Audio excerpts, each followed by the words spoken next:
No sé si ustedes han tenido la oportunidad de enderezar el rumbo de sus vidas. Uno a veces ha tomado una mala decisión y a veces está la testarudez de decir, sí, tomé esa mala decisión, pero, ¿qué? Yo me aguanto. Y bueno, tomé esa mala decisión, pero yo le voy a hacer frente. Hasta que el dolor empieza a incrementarse y uno dice, está bien, voy a reconocer que fue una mala decisión, voy a enderezar el rumbo. Y por eso decimos, cualquier día es bueno para enderezar el rumbo y tomar una decisión positiva. ¿Cómo les ha ido al respecto?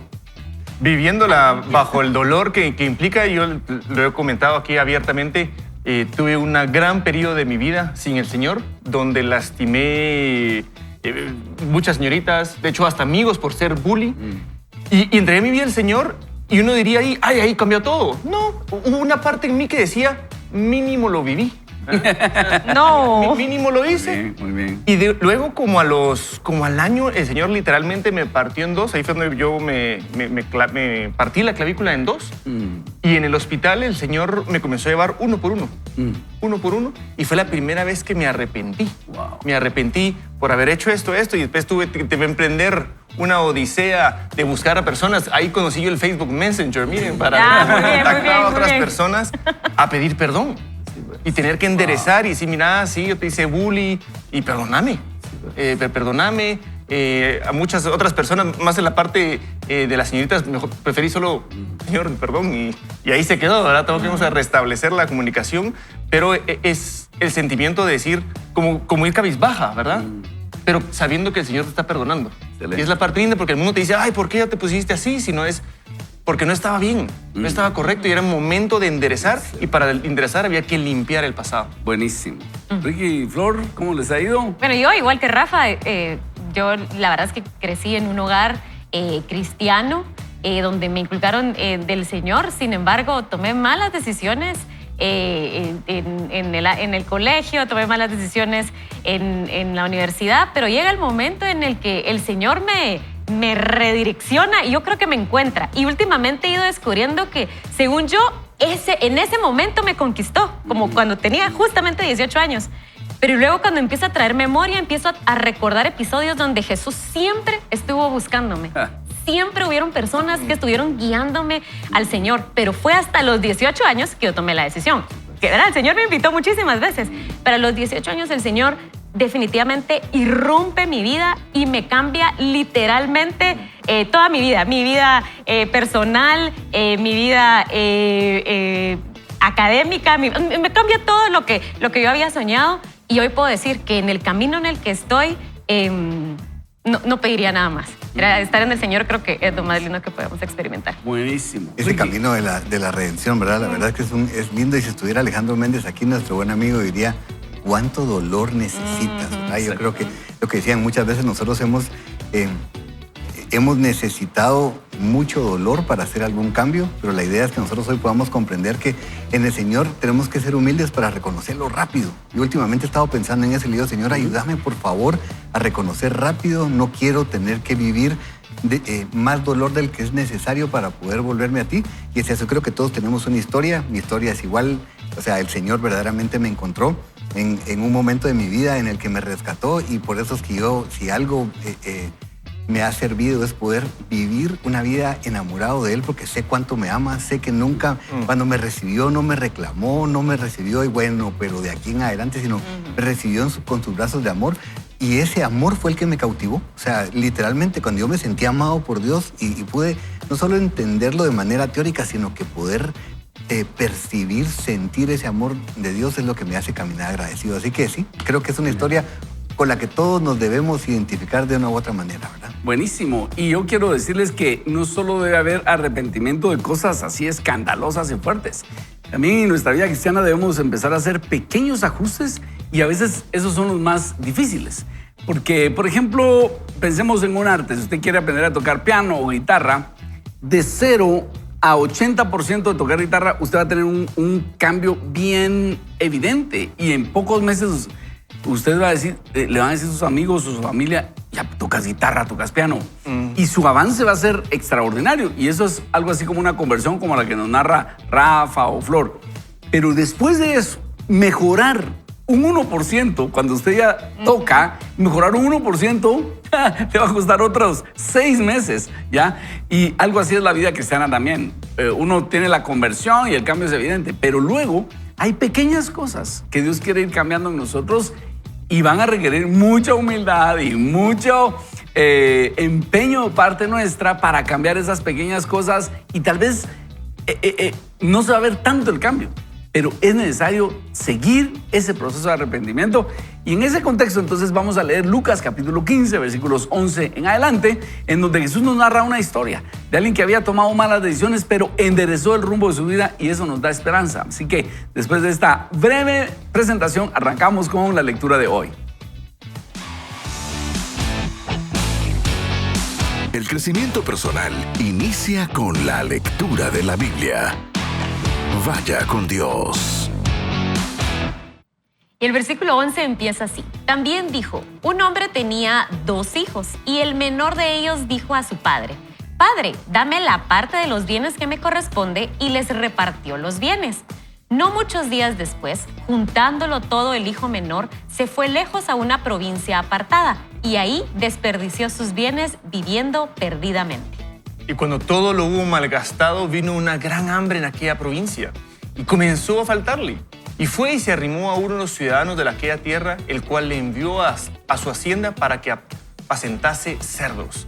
Y deseaba llenar su vientre de las algarrobas que comían los cerdos, pero nadie le daba. Y volviendo en sí dijo, ¿cuántos jornaleros en la casa de mi padre tienen abundancia de pan y yo aquí perezco de hambre? Me levantaré, iré a mi padre y le diré, Padre, he pecado contra el cielo y contra ti. Ya no soy digno de ser llamado tu hijo. Hazme como a uno de tus jornaleros. Y levantándose vino a su padre, y cuando aún estaba lejos, lo vio su padre y fue movido a misericordia. Y corrió y se echó sobre su cuello y le besó. Y el hijo le dijo, Padre, he pecado contra el cielo y contra ti, y ya no soy digno de ser llamado tu hijo. Pero el padre le dijo a sus siervos, sacad el mejor vestido y vestidle, y ponedle un anillo en su mano y calzado en sus pies, y traed el becerro gordo y matadlo, y comamos y hagamos fiesta, porque mi hijo muerto era y ha revivido, se había perdido y es hallado. Y comenzaron a regocijarse. Y su hijo mayor estaba en el campo, y cuando vino y llegó cerca de la casa, oyó la música y las danzas. Y llamando a uno de los criados, le preguntó, ¿qué era aquello?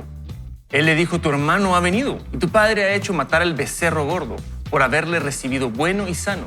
Entonces se enojó y no quería entrar. Salió por tanto su padre y le rogaba que entrase. Mas él respondiendo dijo al padre, he aquí tantos años te sirvo, no habiéndote desobedecido jamás, y nunca me has dado ni un cabrito para gozarme con mis amigos. Pero cuando vino tu hijo, que ha consumido tus bienes con rameras, has hecho matar para él el becerro gordo. Él entonces le dijo, hijo, tú siempre has estado conmigo y todas mis cosas son tuyas. Mas era necesario hacer fiesta y regocijarnos, porque tu hermano era muerto y ha revivido. Se había perdido y es hallado.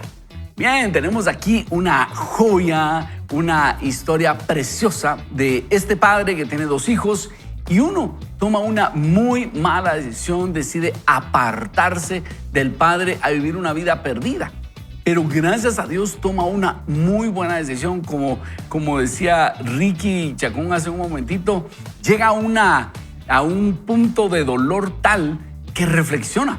Me llama la atención que dice, volviendo en sí, porque al principio la decisión le parecía muy buena, se fue a vivir perdidamente, pero se le acabó el dinero.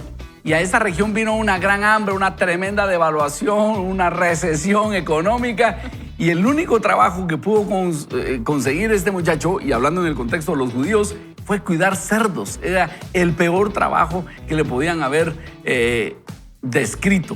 Y él está allí y no solo está cuidando cerdos, sino que llega a tal punto su necesidad que quiere comer de lo que están comiendo los cerdos. Y es ahí cuando él despierta y dice la Escritura, vuelve en sí y decide tomar una decisión positiva. Y esa decisión positiva es el arrepentimiento, es decir, dar un giro de 180 grados y volver a su padre y decir, me he equivocado. Y va a regresar no a pedir su estatus de hijo, va a ir a pedir trabajo como un jornalero porque él sabe que ha perdido su estatus de hijo. Sin embargo, el padre lo recibe y lo restaura a su estatus de hijo. Qué historia más maravillosa. Pero ahora vamos a ver el otro hijo. Él, que tenía que dar un pequeño giro a su orgullo, a él sí le cuesta más el arrepentimiento, es lo que estábamos viendo. A veces es más fácil que se arrepienta el que está hundido en pecado que aquel que parece que está muy bien, ¿verdad? Y que tiene que dar un par de grados de cambio, supuestamente, pero está igual de perdido en su soberbia, en su altivez, en su autojustificación, Flor. A mí me llamaba la atención muchísimo lo que hizo el padre y me resaltaba cómo el padre lo recibe al que estaba perdido y que lo recibe muchos. Somos padres, bueno, yo soy madre, y a veces cuando mi hijo regresa, muchas veces lo que quiero es corregir, porque sí, hizo mal, estaba mal, y lo que quiero es hacerle ver todo lo malo que había hecho. Pero dice que el padre lo recibe, lo abraza, lo besa. Dice que olía feo, venía a estar con los cerdos, venía de, yo no sé cuánto tiempo no bañar, no tenía ropa, pues era una cosa terrible.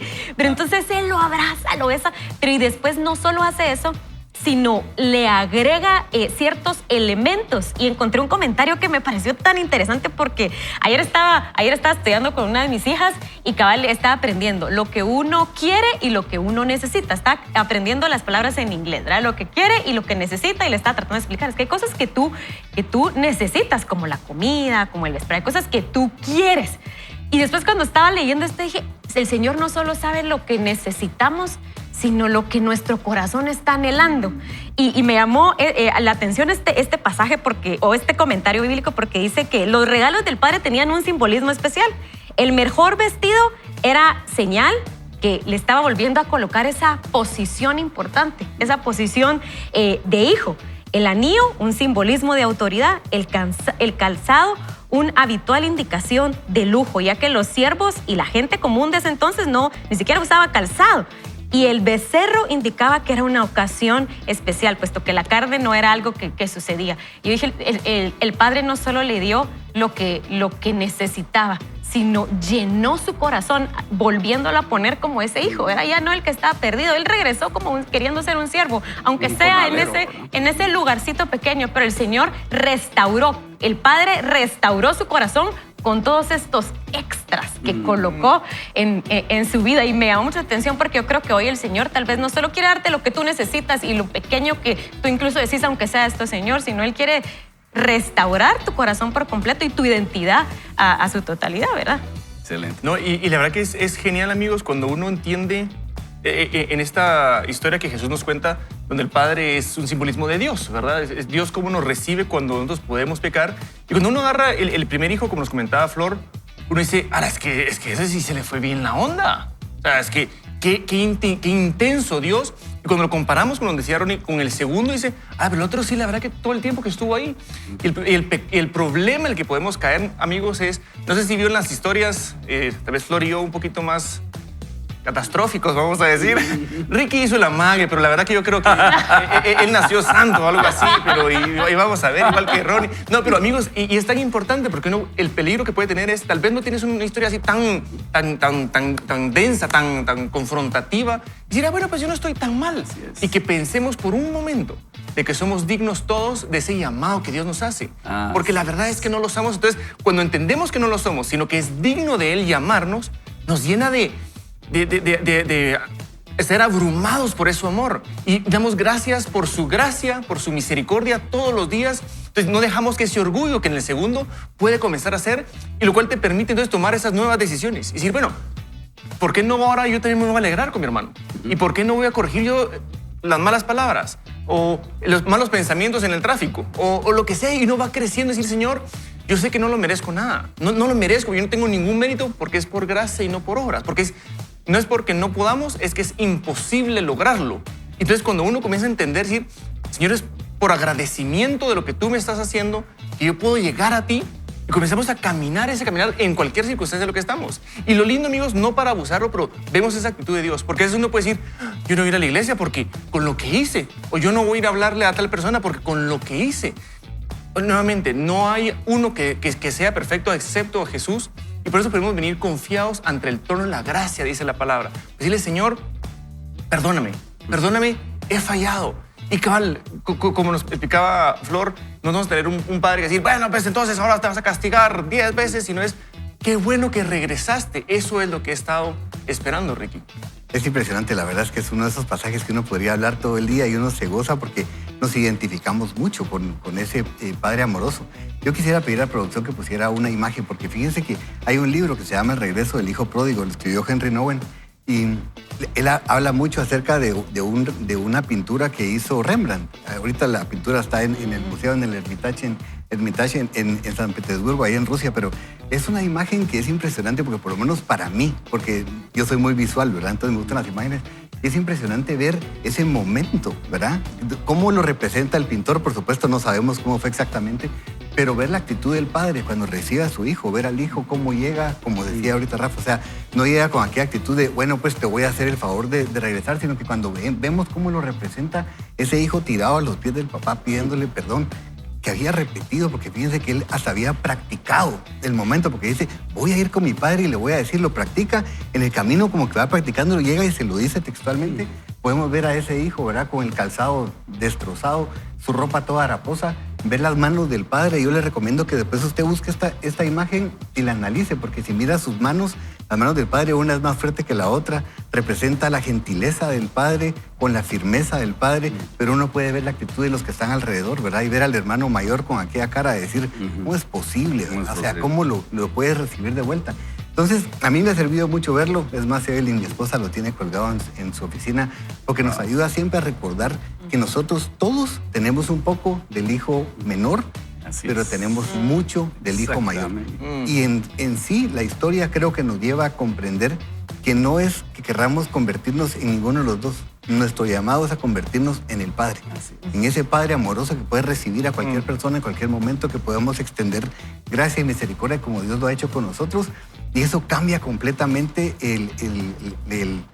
creo que la percepción que tenemos de la historia, ¿verdad? Dios nos ama con un amor eterno, no podemos comprenderlo, pero es eso. Lo único que necesita es que nosotros podamos regresar arrepentidos, pedir perdón y Él nos va a restablecer. Y lo lindo es que ni siquiera al lugar donde estábamos, siempre nos va a restituir a un lugar superior. Y así que, pues, como soy de imágenes, también le voy a pedir favor ahí a producción, solo que les ponga algo, porque a veces a mí me gusta aprender siempre. Cuando uno oye que el hijo pródigo estuvo dispuesto a comer comida de cerdos, jamás dice la Biblia que comió, sino que dice que tenía tanta hambre que deseaba comer. Las algarrobas, y uno cuando piensa en algarrobas, no sé si ustedes alguna vez han visto qué es una algarroba, pero las algarrobas son unas vainas llenas de semillas, o sea, no es una fruta. Entonces, por eso es que él ni siquiera podía comerlo, porque eso en realidad se tiene que secar, moler y usar como un tipo de concentrado si lo quisiera consumir el hombre. Entonces, es interesante porque yo sé que uno a veces habla de algarrobas, pero o sea, ni siquiera podía comérselo físicamente, porque no es un animal. Entonces, es eso, llegar a ese momento de decir, la tengo tanta hambre que quisiera comer de eso. Y eso sirvió para que pudiera sentir ese dolor y decir, ¿cómo va a ser posible si en la casa de mi padre hay abundancia? Y fue lo que le hizo volver en sí. El pastor Ronnie decía hace un momento, hacía énfasis en eso, cuando me gusta mucho que dice, y volviendo en sí, recapacitar. Pidámosle al Señor que nos ayude a recapacitar. ¿Y sabe qué? Cuando oremos por alguien que está apartado, creo que esto es lo que tenemos que orar. Señor, por favor, ayúdalo a volver en sí, ¿verdad? Porque cuando volvemos en sí, entonces el camino ya se vuelve más. Gracias por ilustrarnos, Ricky. Yo he predicado ese pasaje y he dicho, ¡algarroba! ¿Sabe qué son las algarrobas? Yo no. ¡Horrible! No sé, pero se mira feo. Se oye, es que el nombre se oye, ¿verdad? Se oye. Y así como de predicador, ¡algarrobas! Está bien. Pero venga, dice el versículo 1 de Lucas 15. Y se acercaba a Jesús los publicanos y pecadores para oírle, y los fariseos y los escribas murmuraban diciendo, a los pecadores recibe y con ellos come. Entonces Jesús abría su casa donde estuviera y llegaban los publicanos y los pecadores a oírlo, así como al fin nos dejaron entrar, ¿verdad? Y los fariseos y los escribas estaban como celosos de decir, ahora deja entrar a cualquiera, pues. O sea, nosotros deberíamos estar ahí escuchando a este gran maestro. Ellos sabían la calidad de la enseñanza de Jesús, pero se pusieron celosos de que Jesús dejaba entrar a esa gentuza, ¿ya? Y es por eso que Jesús cuenta 3 parábolas y la última es la del hijo pródigo. Pero atención, no la cuenta por este hijo perdido, la cuenta por el hermano mayor, porque cuántas veces nosotros tenemos esa actitud de hermano mayor donde nos sentimos como soy non plus ultra, yo sí me merezco esto. Y Jesús a ellos les contó esa parábola y es por eso que nosotros tenemos que tomar esas decisiones positivas. Si alguien hoy en la audiencia ha tomado decisiones negativas y está lejos del Señor, hoy es buen día para regresar. Pero también, si alguien tiene una actitud altiva, si usted cree que se merece estar cerca de Dios, si se merece las bendiciones de Dios, también eso es algo que hay que vencer y entregarlo delante del Padre, porque las dos son actitudes negativas delante del Señor y una decisión positiva es llegar con humildad y decirle, Señor, yo no merezco nada. Quiero regresar a ti.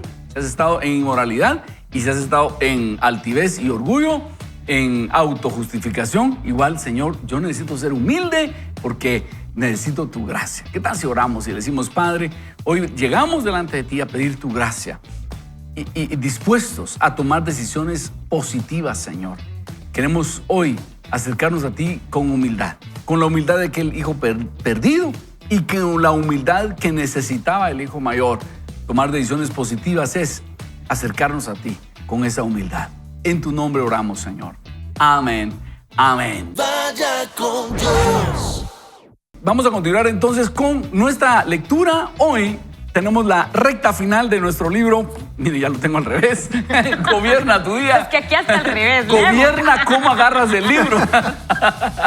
Hoy tenemos el título, Deja que Dios se levante. Así que quiero pedirle a Ricky que nos ayude, por favor, leyendo esta primera parte. Gracias. Y pongamos la atención a este término, deja que Dios se levante. El salmista dice, deja que Dios se levante y sean esparcidos sus enemigos.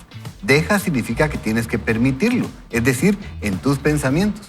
Cuando dejas que Dios se levante, lo haces más grande que tus problemas, más grande que la enfermedad, más grande que los problemas financieros. Te centras en su grandeza, piensas en su poder, hablas de Él como... y hablas de cómo Él te ha sacado adelante en el pasado. Vas por ahí contando de lo que Él ha hecho, declarando sus promesas. Por ejemplo, ninguna arma forjada contra mí prosperará. Lo que estaba destinado a perjudicarme, Dios lo está convirtiendo en una ventaja para mí. Cuanto más grandes hagas a Dios, más pequeños se vuelven tus problemas y la fe aumentará en tu corazón. Pero el enemigo siempre intenta que dejemos que el problema se levante. Tal vez tu hijo está descarriado y es fácil hablar de que no está tomando buenas decisiones, de que nunca va a alcanzar su destino y de que no sabes qué ha hecho mal. Estás dejando que se levante lo malo. Cambia tus palabras y empieza a dejar que Dios se levante. Padre, gracias que en cuanto a mí y mi casa serviremos al Señor. Gracias que mis hijos serán poderosos en la tierra. Gracias que mi semilla, la semilla de los justos, será bendecida. Eso es dejar que Dios se levante. Eso es lo que hace que las cosas cambien. Cuando hablas de derrota, traes la derrota a la escena. Pero cuando hablas de victoria, traes a Dios a la escena. Él creó el universo. Él lanzó las estrellas al espacio. No hay nada que Él no pueda hacer.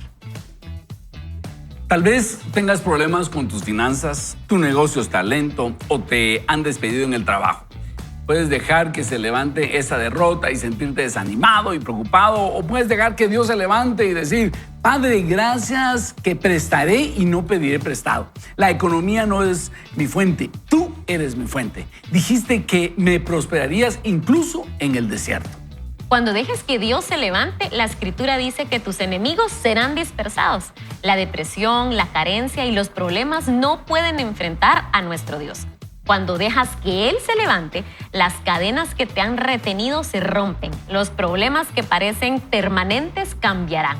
Cuando Dios se levanta, el favor viene, nuevas puertas se abren y cosas que tú no podías hacer que ocurrieran comienzan a suceder.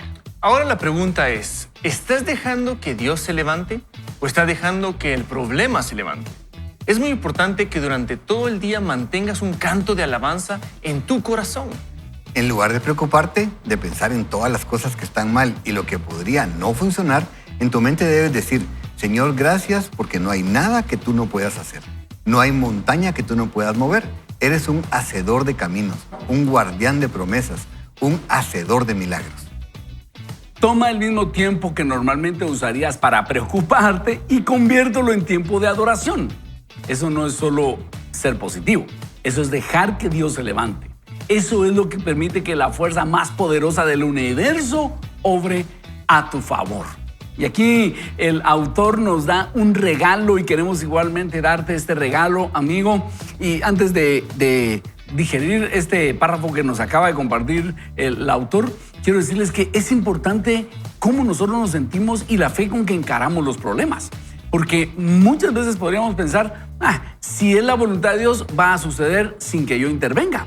Pero en innumerables situaciones en la Biblia, Dios le dice a sus siervos, tú tienes una participación en esto. Por ejemplo, a Josué le dijo, mira que te mando que te esfuerces y seas valiente. No temas ni desmayes. Y también creo que es Deuteronomio 20, cuando Dios da las reglas de la guerra, déjenme confirmarlo, que le dice al pueblo, cuando te enfrentes con un enemigo más poderoso que tú, no vas a tener temor, porque yo, Jehová tu Dios, voy a estar contigo. Entonces, implicación, si te vas a enfrentar a un enemigo y tienes temor, ya vas con la derrota en la mente, ¿ya? A Josué, vas a encontrar situaciones difíciles, pero dos cosas no puedes tener: temor y decir, ya no aguanto, ya no tengo fuerzas. Esas dos cosas te pido, no lo tengas. No temas ni desmayes. ¿Por qué? Porque yo voy a estar contigo. Entonces, a pesar de que Dios quería conquistar la tierra prometida y que Dios iba a hacer milagros a favor de ellos tenían que creerlo y ellos tenían que tener el ánimo y la fuerza para conquistarla. Traigámoslo al presente. Tú estás enfrentando situaciones difíciles. Tú estás, como decía Joel Austin, de repente con una escasez económica, enfrentando una situación difícil, una enfermedad. Pero si tú te dejas derrotar y te enfocas en tu problema y entierras la nariz pensando en un avión, ¿verdad? Que pones su actitud y dices, no, esto va para mal, te derrotaste por dentro. Dios, a pesar de que Él quiere hacer milagros, si tú tienes una mala actitud y empiezas a hablar mal y derrota, va a ser difícil que Dios haga un milagro ahí. Pero si tú, a pesar de las circunstancias, empiezas a confesar la palabra, a alabar al Señor, a orar, en lugar de preocuparte, orar y decir, Señor, yo sé que tú me vas a rescatar de esta, entonces esa es la materia prima que Dios puede usar para producir milagros en tu vida. Es por eso importante lo que nos está diciendo el autor. Recuérdense que a Jesús le dijo a por lo menos una o dos personas que Él sanó, conforme a tu fe te será hecho. O como creíste, te será hecho. Entonces, nuestra fe, lo que nosotros creemos, nuestra actitud, es como que la materia prima con la que Dios trabaja para hacer un milagro. Y es por eso que nosotros tenemos que gobernar nuestro día y decir, Señor, a pesar de las circunstancias, sé que tú me vas a ayudar en esto, ¿verdad? Así es, yo quería hablar un poco acerca del pensamiento positivo, porque alguien podría estar pensando, bueno, sí, entonces tengo que levantarme y estar pensando en positivo, lo decía el autor. Y yo solo quiero rescatar, sí se practica el pensamiento positivo y tal vez incluso van a haber resultados del pensamiento positivo, porque ¿qué es lo que pasa? Usted enfoca su mente en otro camino neuronal donde usted cambia la manera de pensar y cambia la conducta o la manera en que usted se conduce. Sin embargo, ¿será esa la conducta o el comportamiento que Dios quiere? Porque sí puede haber un cambio, pero ¿será bíblico? ¿Será lo que el Señor realmente quiere? Así que cuando nosotros vamos y oramos al Señor, nos rendimos ante Él y nosotros empezamos a pedir sus instrucciones, su palabra. Entonces, esa palabra, esa repetición de esa palabra que es viva, que es eficaz, eso es lo que realmente nos debe cambiar y transformar al cristiano. No el pensamiento solo positivo, sino las verdades del Señor. Y eso implica mucho trabajo para nosotros, como decía Pastor Rey. No solo es, ahí voy aquí a agarrar cualquier versículo y ahora, ¿verdad? Recuerdo a Rocino, al doctor Rocino, que me decía, a ver, dice, ve y ahórcate, ¿verdad? Un pasaje fuera de contexto y después dice, y luego abrió la Biblia otra vez y decía, ve y hazlo rápido, ¿verdad? Él siempre hablaba cómo nosotros podemos estar teniendo una verdad que realmente nosotros creemos, pero ¿será que realmente es lo que Dios quiere? Así que yo los invitaría a buscar esas promesas, a repetirlas, pero estar seguros que es lo que Dios nos quiere decir a nuestra vida. Solo quiero leer Deuteronomio 20. Miren esto. Cuando salgas a la guerra, 21, cuando salgas a la guerra contra tus enemigos, si vieres caballos y carros y un pueblo más grande que tú, no tengas temor de ellos, porque Jehová, tu Dios, está contigo, el cual te sacó de la tierra de Egipto. Y a continuación dice que los sacerdotes tenían que decir, ¿hay algún miedoso entre ustedes? Sálgase de las filas, porque nos va a contaminar a los demás de miedo. Imagínate qué importante es no tener miedo, porque Antes de la guerra le decían, no tengan miedo y si hay algo miedoso, regrésese, porque eso sí nos puede afectar. Contagiar, como decía No, Ricky hoy, ¿verdad? y de hecho yo quería resaltar un poco esto porque una de las sugerencias que nos deja el autor es mantén un canto de alabanza en tu corazón, porque a veces, amigos, somos humanos y seamos honestos, hay días de uno puede amanecer cabal un poco más con energías bajas, no se espera que todos los días, pero hay que ser intencional en tomar ciertos pasos. Y a mí me ha impactado mucho, que es simplemente mantenerme con alabanzas, conectarme, porque eso también no tiene fuerzas para decir, hoy voy a hacer tal cosa tan profunda, sino es solo poner alabanzas y comenzar a adorar a Dios y comenzar a adorar a Dios. Súper importante vivir en esta comunidad, que uno puede juntarse con hombres, mujeres de Dios y preguntarle, mira, estoy viviendo esto, ¿qué pensás? O sea, hablarme y ser humilde, poder recibir eso, no solo decir positivismo al aire, sino buscar esa sabiduría de Dios. Y me encanta cuando nos podemos meter en la palabra, pero no para decir, ¿cuál es la parte para mí? Sino solo encontrarnos con Dios a través de la palabra. La Biblia misma es clarísima. La fe es por el oír la palabra de Dios. Sí. Cuando uno comienza a escuchar estas historias, la que leíamos al principio del hijo pródigo, decir, lo que yo estaba viviendo y Dios cómo nos recibe. ¡Wow! Ese es el Dios al que servimos. O el otro, estoy teniendo un poco de altivez y tengo que humillarme, e igual el Padre me está diciendo que todo lo que Él tiene es mío. Así es. ¡Wow! Y comienzas a llenar. Entonces, amigos, 4 grandes recomendaciones. Llenarte de adoración. Y no se preocupe, a mí me han dicho, la gran, es que vos solo alabanzas oís. Es que sin alabanzas no funciona. Es como decir al carro, vos solo gasolina consumís. Es que no, de otra manera no funciona. Muy bien, muy bien. Estudiar la palabra, abriendo nuestra mente, simplemente es conectarnos con Dios más que encontrar mis respuestas. Tener esas comunidades, ¿verdad, amigos? Tener esas comunidades de hermanos, de hermanas, para crecer juntos, y el tiempo de oración, el tiempo de conectarnos. Y me encanta cuando podemos tener oraciones, no solo que expresamos lo que nosotros necesitamos, sino tener ese momento de silencio y escuchar a Dios y que Él pueda hablarnos y decir, mira, por aquí, por acá. Y entonces comenzamos a llenarnos y alinearnos a los planes de Dios. Excelente. Y Florecita decía hace un momento que nosotros tenemos que entender que esto no es hablar solo positivamente, porque lo voy a decir suficientes veces para que suceda, sino que poder confesar lo que la palabra de Dios dice sobre nosotros, ¿verdad? Y fíjense que a mí me gusta muchísimo porque Pablo en Romanos nos enseña que nosotros no debemos ser mentirosos, porque uno no debe decir, digamos, estoy enfermo, no debe decir, yo no estoy enfermo. Fíjense que la Biblia es tan impresionante que dice que Él llama a las cosas que no son como si fueran. Porque si no sería mentira. Él no llama a las cosas que son como si no fueran, sino que es poder confesar lo contrario. Entonces, si estoy enfermo, yo confieso, soy sano. Es bien extraño porque se parece, pero no es lo mismo. No estamos negando la realidad, sino que estamos confesando la realidad de Dios sobre nosotros. Y cuando entonces nosotros tomamos la palabra de Dios, la leemos y decimos, yo confieso esto sobre mi vida, pero es eso, no como así como un mantra de esto va a pasar porque yo sino que comenzamos a ver y decimos, qué lindo, la Biblia dice, diga al pobre, rico soy, fíjense, no dice, diga al pobre, no soy pobre. Diga al débil, fuerte soy. O sea, está confesando lo contrario porque es lo que nosotros creemos en Dios, y Dios nos ha dado a nosotros absolutamente todo lo que necesitamos para poder tener una vida abundante. Entonces, echemos mano de sus promesas en el buen sentido. No tomemos la Biblia como pretexto para poder hacer lo que querramos, sino que comencemos a hablar lo que la Biblia dice. Miren, no hay nada más lindo. Ahora la psicología, aquí tenemos a una psicóloga, y cuando la estaba escuchando ahí explicar, digo, se nota que es psicóloga. Pero es eso, no es solo como hablarse a sí mismo, ¿verdad? Porque ahora dice, mire, párese frente al espejo y dígase cosas positivas. Miren, yo sí lo creo, pero ¿saben qué? No nos digamos cosas positivas, citemos la palabra, digamos quiénes somos nosotros en Dios, comencemos a recordarnos todo el tiempo. Si es necesario, así como Rafa decía, el estar escuchando alabanza, el tener papelitos por todos lados recordándonos quiénes somos, y también recordándoselo a las personas que tenemos a nuestro alrededor, ¿verdad? En lugar de decirles, Bob Goff me gusta mucho porque dice, no le diga a las personas qué es lo que tienen que hacer, recuérdeles quiénes son. Digo, eso hace toda la diferencia porque nos habla de nuestra identidad. Somos hijos de Dios, somos amados por Él, nuestra vida trae contentamiento a su corazón. O sea, es todo lo que necesitamos, ¿verdad? Así es. Y es que, reforzando lo de que no solo es una confesión positiva por ella misma, sino es creer en las promesas del Señor. Recuérdese que la Escritura dice que la fe es por el oír, y el oír por la palabra de Dios. Cuando nosotros oímos la palabra de Dios, nuestra fe crece. Y lo que decía Ricky, no negamos la realidad, sino creemos que hay leyes espirituales superiores que pueden afectar esta realidad. Y cuando nosotros empezamos a creer esa realidad, empieza a materializarse. Y todo en la fe cristiana es de fe.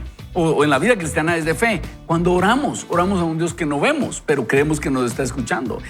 Creemos que cuando este cuerpo ya no esté funcionando, vamos a ir con el Señor. Y esa misma fe podemos usarla para saber, Dios va a estar conmigo y me va a ayudar en esta situación complicada que estoy atravesando. Es decir, nosotros echamos mano de ese brazo de la fe para manifestar el poder de Dios y que nos ayude en este tiempo de dificultad. Cuando Dios se manifiesta, entonces tenemos hasta una excusa para hablar de su poder a las personas que tenemos cerca y así glorificamos el nombre del Señor. ¿Qué tal si oramos y le decimos, Padre, venimos delante de ti y nos sentimos como en Deuteronomio 20, muchos de nosotros, viendo caballos y carros de guerra en contra de nosotros y un ejército más numeroso que nosotros? Puede ser una situación económica, un diagnóstico, gente enemiga nuestra en el trabajo o en el vecindario.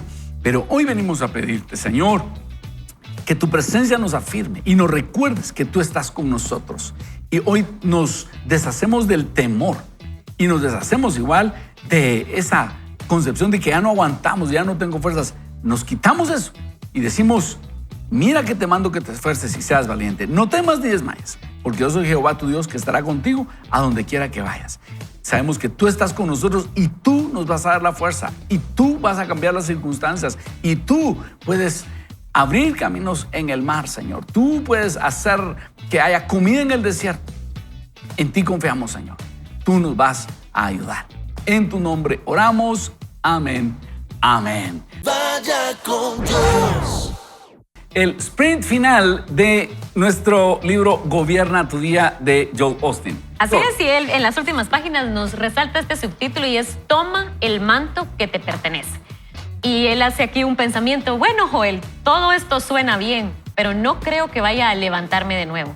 He cometido muchos errores. Nadie me hizo mal como los hermanos de José lo hicieron.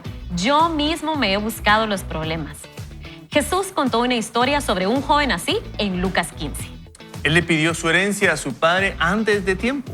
Se fue de casa y gastó el dinero viviendo alocadamente, tomando decisiones equivocadas.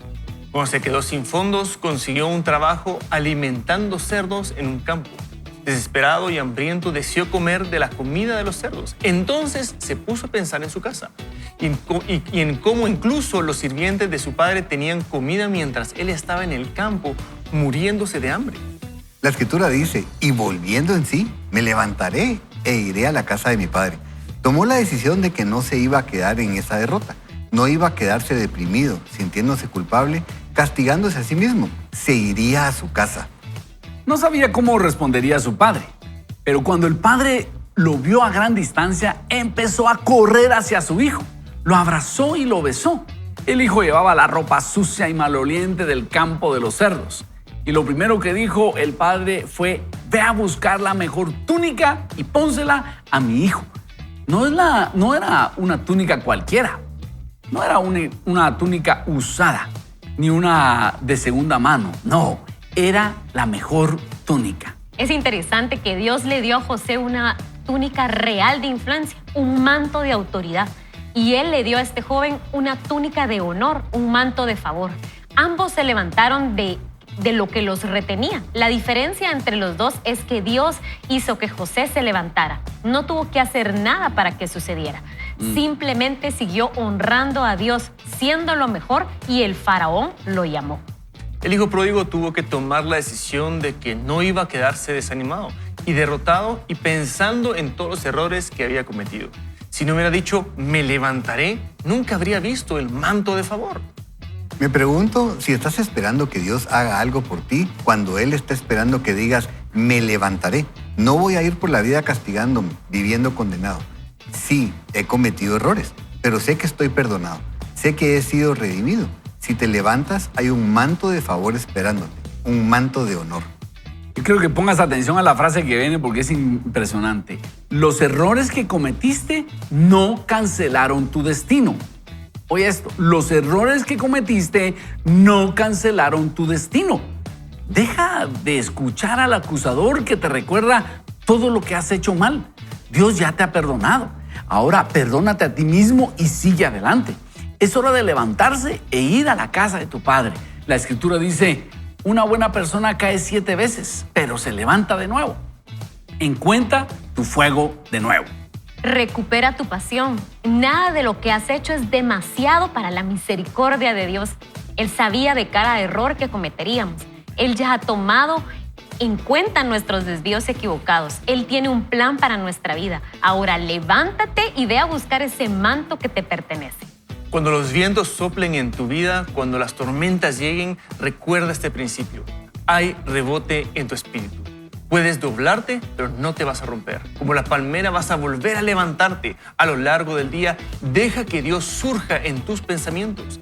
Sigue agradeciéndole por sus promesas, haciéndolo más grande que lo que estás enfrentando. Si haces esto, yo creo y declaro que, así como José, vas a ver promoción, vindicación y avances. Dios va a hacer que sucedan cosas que no viste venir. Puede que hayas perdido la túnica de muchos colores, pero prepárate para el manto de autoridad, el manto de influencia, el manto del favor. Prepárate para gobernar tu día.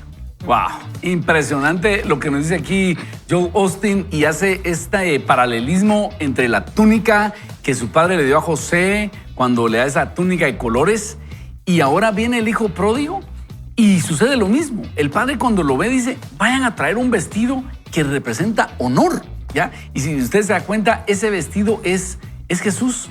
Cuando nosotros llegamos delante de Dios y le decimos, Señor, perdóname, Él nos viste de Jesús. Y es porque estamos vestidos de Jesús que nosotros podemos recibir esa bendición.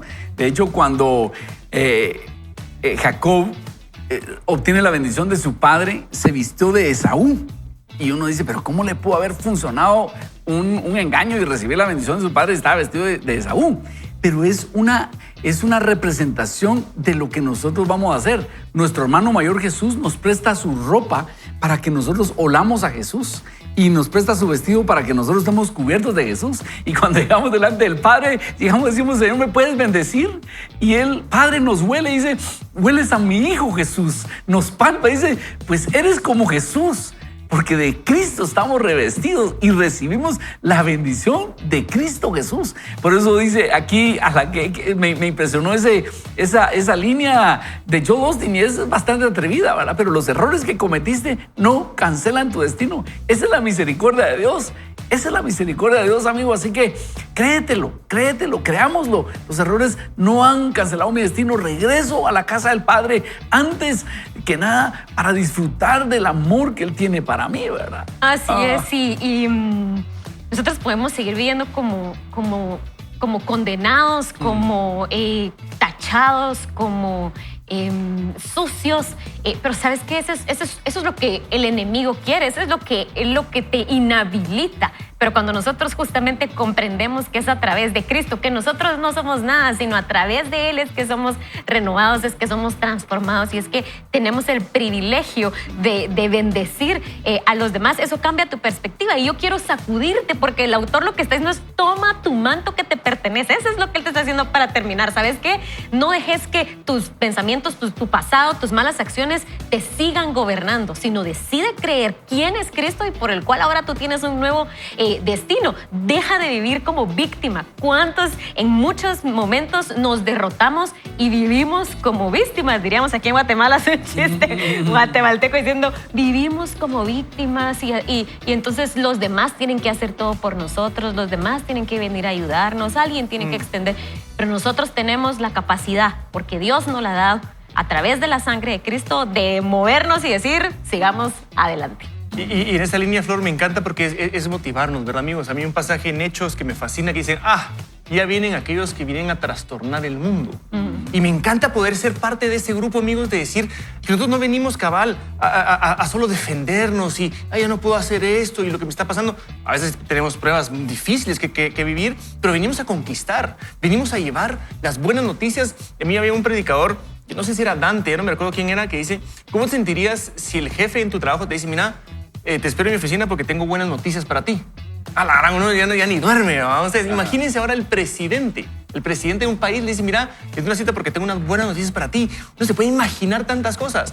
Ahora elévalo al nivel máximo que puede existir, que el creador del universo, el rey de reyes, te dice, tengo buenas noticias para ti. Y eso como no me va a emocionar, decir, pero ¿cómo él puede tener buenas noticias para mí si con lo que yo he hecho, con todo lo que ha pasado, cómo puede ser? Y es porque nos ama. Y entonces nosotros comenzamos a amar de regreso porque lo que Él recibimos comenzamos a dar, comenzamos a tomar esas buenas decisiones. Comenzando, a mí me encanta un mensajito que nos mandaron. La mejor decisión que he tomado es seguir a Cristo. Es entregar mi vida a Dios. Y entonces comenzamos a caminar en Él. Y me encanta esa imagen. Yo nunca había visto esa imagen de lo de Jacob y Esaú, que es, o sea, podemos visualizarlo como cuando nos ponemos ese manto de Jesús mismo y que Dios dice, eres agradable a mí, eres acepto para mí porque estás cubierto. ¡Qué privilegio! Ese grato olor de Cristo. Pero es que es Jesús. O sea, estamos hablando de Jesús. A veces uno puede decir, te pareces a tal persona, lo que sea. Pero es Jesús que podemos vivir bajo sus pies. Entonces dices, démosle, ¿verdad? Entonces, nuevamente es el Espíritu Santo que nos puede dar esa fuerza y comenzamos con ese entusiasmo que a mí, le voy a confesar, no usualmente agarro estos pensamientos de Joel Osteen, pero ahorita sí es como, ¿ya lo entendiste? Dale. De hecho, Pablo nos lo pone en Efesios. Dice, mira, estas son las riquezas que hay en Dios. Pero ahora dale, pues, démosle. Y es lindo nuevamente como comenzamos al principio. Yo no sé si se dio cuenta, yo comencé un poquito más cabizbajo, estaba un poco cansado, pero se contagia. Nos contagiamos todos y comenzamos a servir todos porque la Biblia nos dice que somos un solo cuerpo, Ricky. Y así comenzamos a caminar todos juntos. Como diría un buen amigo mío, pastor, dice, pero es que hay que creérselo. O sea, créetela, dice, ¿verdad? Y quisiera leer un párrafo del libro que les comentaba de Henry Nouwen, que se llama El regreso del hijo pródigo. Y dice, ahora me pregunto si durante todo este tiempo he sido lo suficientemente consciente de que Dios ha estado intentando encontrarme, conocerme y quererme. La cuestión no es cómo puedo encontrar a Dios, sino cómo puedo dejar que Dios me encuentre. La cuestión no es cómo puedo conocer a Dios, sino cómo puedo dejar a Dios que me conozca. Y finalmente la cuestión no es cómo voy a amar a Dios, sino cómo voy a dejarme amar por Dios. Dios me busca en la distancia tratando de encontrarme y deseando llevarme a casa. Miren, a mí cada vez que leo esto me emociono porque Dios está ahí. Si lo lindo es que muchas veces nosotros creemos que es eso, o sea, lo que hemos hecho, nuestros errores, los pecados nos han separado de Dios y sí es cierto. Pero en el momento que nos arrepentimos y pedimos perdón, en ese momento Dios viene y nos encuentra. Él es el más interesado. Él es como esa figura, ¿verdad?, del Padre que leímos en la historia, que dice que cuando lo vio de lejos, quiere decir que Él estaba buscando. O sea, no fue como una casualidad, sino que probablemente salía todos los días y se ponía a ver, ¿verdad?, a la distancia, porque sabía que en algún momento su hijo iba a volver en sí, iba a regresar. Y así es Dios, no es como, bueno, pero vamos a ver, ¿verdad? O sea, pórtate bien un mes y de ahí platicamos. Sino que Dios está siempre deseoso de recibirnos. Entonces es entender que no soy yo, es Él quien quiere. Uno a veces dice que es como yo acepté a Jesús, ¿verdad? Y uno le dice así como, y honestamente, gracias al Señor, Él nos aceptó a nosotros. Entonces yo encontré a Jesús, Él me encontró, Él me llamó. Entonces, cuando nosotros entendemos eso, es como platicábamos desde el principio, es cuando entendemos ese amor de Dios por nosotros y entonces ya no lo seguimos porque tenemos que seguirlo, porque nos convenga, sino porque lo amamos tanto que queremos estar con Él. Y de eso se trata, que nosotros podamos descubrir cuán grande es el amor de Dios para nosotros y que el día de hoy está diciendo a ti, así como nos dice a nosotros todos los días, aquí estoy y te estoy esperando con los brazos abiertos. De eso se trata. Y yo quisiera que destacáramos, Ricky, con lo que decías, la necesidad del arrepentimiento. Porque este padre tenía capacidad económica y él pudo haber contratado unos cazarrecompensas, un servicio de seguridad. Miren, van a buscar a mi hijo y me lo traen a la fuerza. Pero este muchacho hubiera estado físicamente en la casa del padre, pero con el corazón allá parrandeando. Y el padre lo deja hasta que él toca fondo. Y yo quisiera, Ricky, si nos pudieras presentar otra vez a nuestras amigas las algarrobas. Porque puede ser que haya gente que no haya visto la imagen, pero Ricky nos hizo el favor de traernos una imagen. Explicándolo, por favor, Ricky. En realidad, las algarrobas de las que habla la Biblia son estas, que son unas vainas, tienen unas semillas adentro y se secan. Entonces son muy duras y uno no puede comerlas. O sea, para un humano es imposible. Ese es un animal que lo puede triturar porque tiene la fuerza necesaria, pero nosotros no podríamos comerlas porque no las podemos ni digerir así, tendríamos que procesarlas. Ya. Y es por eso que el muchacho cuando toca fondo, dice que tenía tanta hambre que quiso comer de estas algarrobas que comían los cerdos. Y ese fue el punto de dolor cuando él tiene que reflexionar y entonces tiene ese cambio en su corazón. Y ahora ya está listo para regresar a la casa del padre. Porque de no hubiera servido que el padre a la fuerza lo trajera, le cambiara el vestido y las sandalias y le pusiera anillo, si no había un cambio en su corazón. ¿A qué me refiero? Muchas veces nosotros decimos, Dios, cámbiame, por favor, cámbiame. Pero si nosotros no hemos decidido cambiar, todo va a ser externo, todo va a ser cosmético. Y es por eso que Dios espera hasta que Dios diga, ¿ya quieres cambiar? ¿Ya quieres cambiar? Hay arrepentimiento en ti. Entonces, no se trata solo de que Dios me quite el vicio, que Dios me quite este mal carácter, que Dios me quite las malas palabras. No, yo debo querer cambiar. Y ese arrepentimiento es vital para que Dios cambie o haga cambios en mi vida. Yo regreso a la casa del Padre y digo, Dios, ya me harté. Necesito que tú me cambies, me transformes. Entonces, yo quisiera invitar a los que me están escuchando hoy. ¿Será que ya estás listo para ese cambio? ¿Será que ya entendiste que tú necesitas dar ese cambio? Y si tú tienes ese momento de conversión, ese arrepentimiento, y arrepentimiento no es para matarte del pecho y llorar con sollozos, puede ser, pero arrepentimiento es cambio de mentalidad, es llegar a decir, está mal lo que estoy haciendo.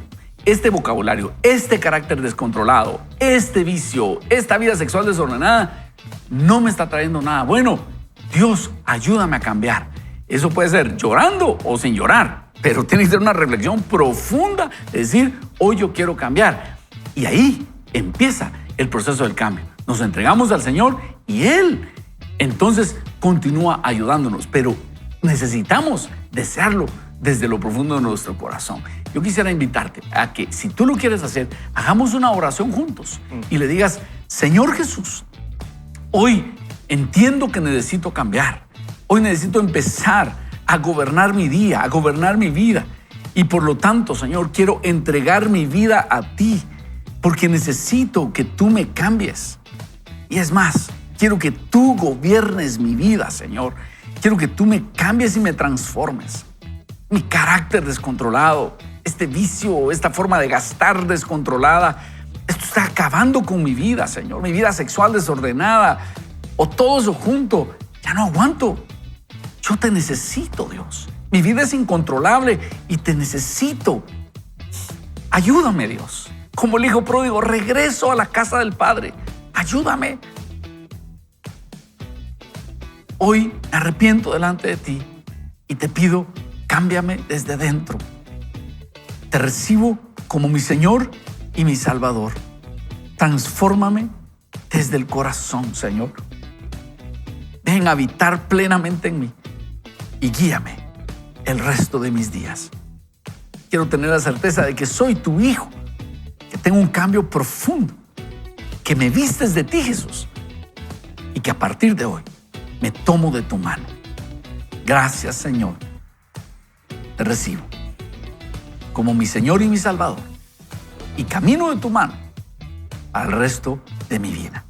En tu nombre, Jesús. Amén. Amén. Para terminar, vamos a hacer una ronda final de despedida, no solo de hoy, sino de nuestro libro de Joel Osteen, Gobierna tu día. Sé que nos ha dejado tremenda bendición. Flor. Sí, así es. Así que lo invitamos a que tome conciencia, que tome, gobierne su vida. El Señor nos ha llamado a sojuzgar, a gobernar. Pero el Señor ayer me ponía un versículo y hoy creo que hace sentido y está en Isaías 35. Dice, decid a los de corazón apocado. Usted se siente cabizbajo, le dice el Señor, esfuércese, no tema. He aquí el Señor viene con retribución, con pago. Dios mismo vendrá. Jesucristo ya vino y Él lo salva. Así que ánimo. Precioso. Amigos, realmente en este caminar es esa intencionalidad de la voluntad de querer hacer las cosas diferentes. Y acompañado de lo que decía Flor, es buscar al Señor con todo tu corazón. Yo lo voy a dejar con mi versículo favorito, Salmo 27:4, que de hecho hoy sale en la aplicación de la Biblia, que dice, una cosa he demandado y esta buscaré, que esté yo en la casa de Jehová todos los días de mi vida para contemplar la hermosura de Jehová y para inquirir en su santo templo. Buenísimo. Yo quiero terminar con una cita y dice, siempre se puede elegir entre el resentimiento y la gratitud, porque Dios ha aparecido en mi oscuridad, me ha animado a venir a casa y me ha dicho en un tono lleno de afecto, tú siempre estás conmigo y todo lo mío es tuyo. Ah, qué lindo. Así que a confiar en que el Señor está con nosotros. Y cerramos con Proverbios 24:16. Porque 7 veces cae el justo y vuelve a levantarse. En el nombre del Señor, 7 veces cae el justo y vuelve a levantarse. Esa es la misericordia de Dios para con nosotros. Le deseamos el mejor de los fines de semana. Lo invitamos a buscar del Señor. Y sobre todo, recuerde, no vaya ni solo ni mal acompañado. Vaya con Dios.